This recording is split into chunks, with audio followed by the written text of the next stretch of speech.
各位同學，今日會教大家點樣用十字表去解應用題嘅。首先睇一睇題目先。水族館裏有38隻水母，海星比水母多18隻。水族館裏有海星多少隻？咁有陣時題目裏面我哋會見到第二句會出現個比字嘅，咁我哋可以點樣處理呢？咁首先我哋圈住個比同埋個多字，然後加個箭嘴，由海星指去多，代表海星多。咁海星相對地比較多，我哋可以喺下面咧寫個多字，而水母相對地比較少啦，咁咪寫個少字。然後我哋可以畫個十字表，寫低水母同埋海星。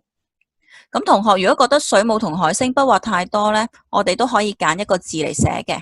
例如水母我就揀咗個母字嚟寫，而海星我就揀咗個星字嚟寫，然後喺旁邊呢加括弧。